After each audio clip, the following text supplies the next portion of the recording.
bago sa mga taong di mabago ang sistema na napako sa eksenang nakabalot sa eksema. Mga salot umeksena, diktador na mga boga, silang mga buhayang protektor na mga droga. Dahil doon maraming di nakapagsuot ng toga, pangarap lumubog parang trahedya ng pagoda. Napakarami ng buhay na sinalanta, relasyon na mag-anak unti-unting nilalanta. Makinig sa kinakanta at sa mga binabanta.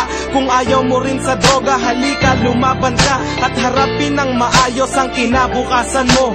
Baka magsisi ka, huli na ng lunasan mo.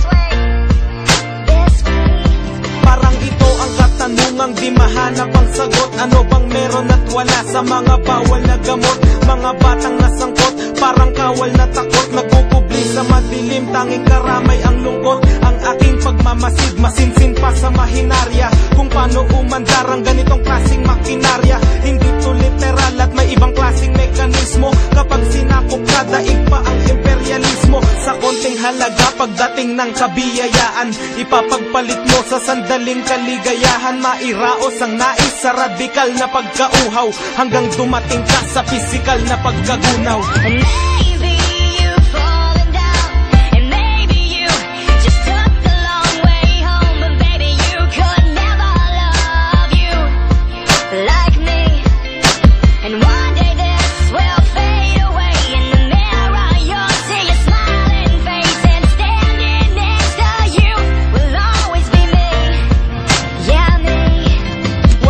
Pinag-iba ang alagad ng kasamaan sa bumibili ng droga at halaga ng kasarapan. Nagdagdag ng kasalanan, nagdala ng kamalasan sa mga kabataan at sa mga kababayan. Ayoko sa tao na umaani ng damo, lalo na sa mga taong gumagamit ng bato.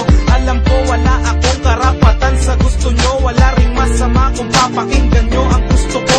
Wala akong pakialam kung ikaw ay nababagot. Ang akin lang sa gitna ng krisis, di yan ang sagot. Ang mga dahilan mo, nasabi ko na yan noon, kaya mo ring magbago dahil may Panginoon. Tell me about those nights you stay awake. Tell me about those days you hated me. Tell me how you'd rather die alone than being stuck here with me. Then you're gonna see things